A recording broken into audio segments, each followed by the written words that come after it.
খুবই কম দামে খুবই রিজনেবল প্রাইসে কিভাবে আপনারা কোয়ালিটিফুল ভালো ভালো জিনিস কিনতে পারবেন সেই বিষয়েই আজ আমি আপনাদের সঙ্গে শেয়ার করতে যাচ্ছি।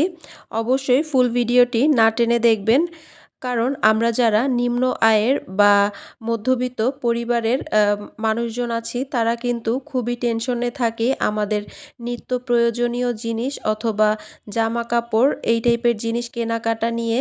যেহেতু আয়টা খুবই কম, তাহলে কিভাবে আমরা কম টাকার মধ্যে কেনাকাটা করতে পারবো এবং সেই সাথে সেভিংস করতে পারবো, এই বিষয়ে নিয়ে অনেকেই অনেক টেনশনে পড়ে যান। তাদের জন্য আমার আজকের এই ভিডিওটি। প্রথমেই আমি সকালবেলা একটু চা বানিয়ে নিচ্ছিলাম, আর এখন যেহেতু ঠান্ডার সময় তো 2 বেলা করে চা খাওয়া হয় এখন। গরমের সময় কিন্তু আমি অত একটা চা খাই না।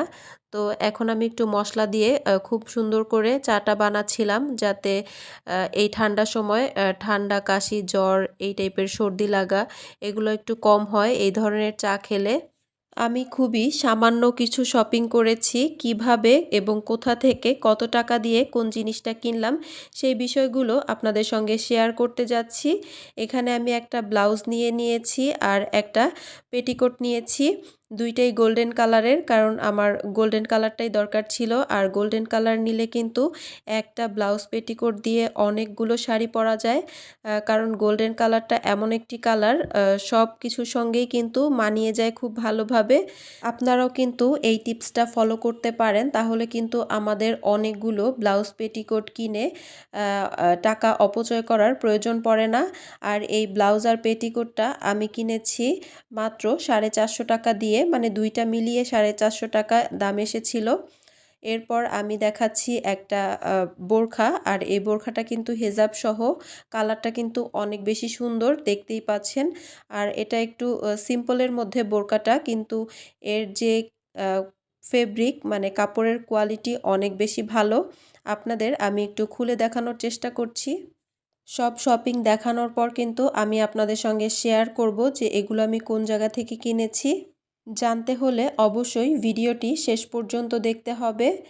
আর এটা হচ্ছে বাসায় এনে খোলা হয়েছিল, যার কারণে ভাঁজগুলো একটু নষ্ট হয়ে গিয়েছে।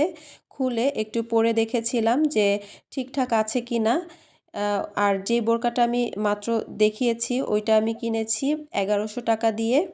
ওই ধরনের একটা বোরকা কিনতে গেলে কিন্তু মিনিমাম আপনার 1500 টাকা লাগবে অন্য যে কোনো দোকান থেকে যদি কেনেন। আমি কিন্তু আমাদের এলাকাতেও দেখেছি, তো এরকমই দাম।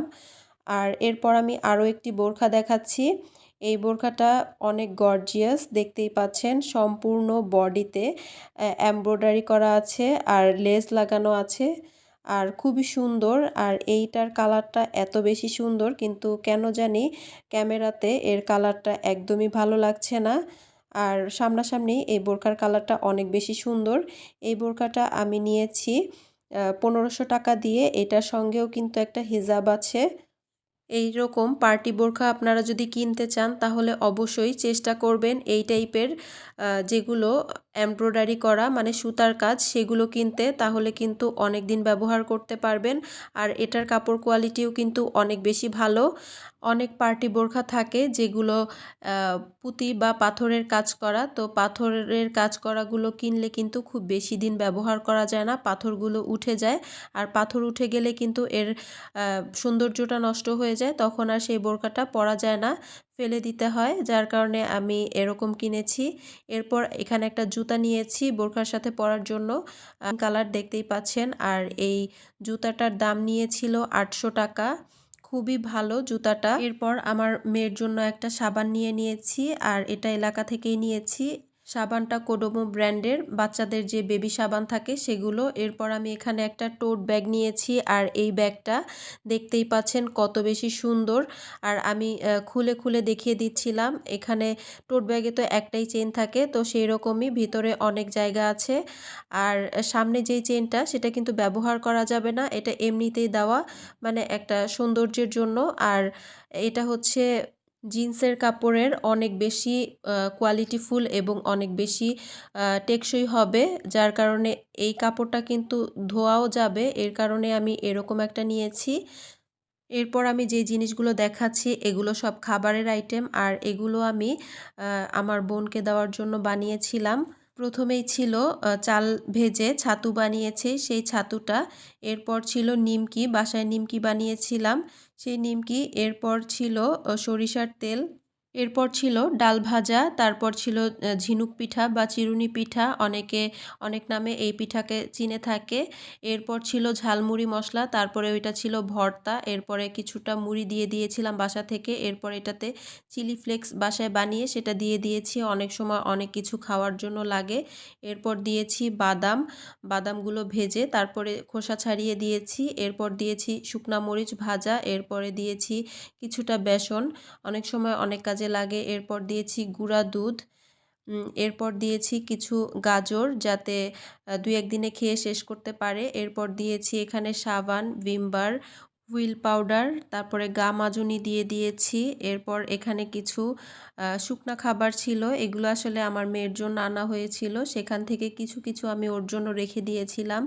আসলে ছোট বোন থাকলে যেটা হয়, যতই বড় হয়ে যাক সে কিন্তু ছোটই থাকে সব সময়। এরপরে যেগুলো দেখাবো এগুলো হচ্ছে রান্না করা খাবার, আর এগুলো বেশিরভাগ মাংস, আর আমরা যখন বাসার জন্য রান্না করেছি সেগুলোই ওর জন্য অল্প অল্প করে তুলে রেখেছিলাম। এটা হচ্ছে শুটকি, এর আগেরটা ছিল একটা ভর্তা। এগুলো ও যেখানে থাকে ও দূরে থাকে, যার কারণে ওর জন্য এগুলো রান্না করে রেখেছিলাম। ও এগুলো নিয়ে যাবে, এরপর এক এক দিন এক একটা বের করে খাবে, আর শুকনা খাবারগুলো রেখে রেখে খেতে পারবে, এর জন্য এগুলো ওর জন্য তৈরি করা হয়েছে। আপনারা যারা পরিবার থেকে আলাদা থাকেন বা দূরে থাকেন তারা চাইলে এভাবে করে নিজের খরচটা বাঁচিয়ে নিতে পারেন, অনেক টাকা সঞ্চয় করতে পারবেন। অনেকেই হয়তো বা ওয়েট করে আছেন, জানতে চাচ্ছেন যে আমি শপিংগুলো কোথা থেকে করেছি। আমি এই কেনাকাটাগুলো মিরপুর হোপ মার্কেট থেকে করেছি, এটা মিরপুর 10 নম্বরে অবস্থিত।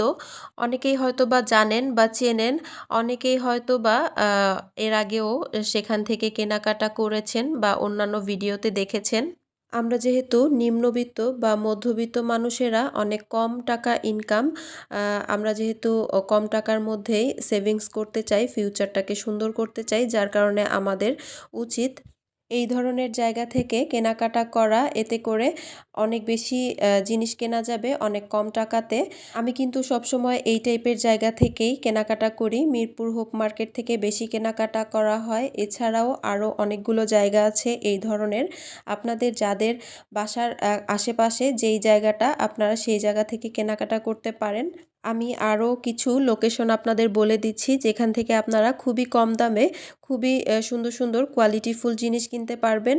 উত্তরা রাজলক্ষ্মীর ওখানে কিন্তু অনেক সস্তায় জিনিস পাওয়া যায়, বিশেষ করে মেয়েদের জুয়েলারি, এরপর ব্যাগ টাইপের জিনিসগুলো কিন্তু অনেক বেশি পাওয়া যায়। আর বঙ্গবাজারে অনেক হিজাবের কালেকশন আছে।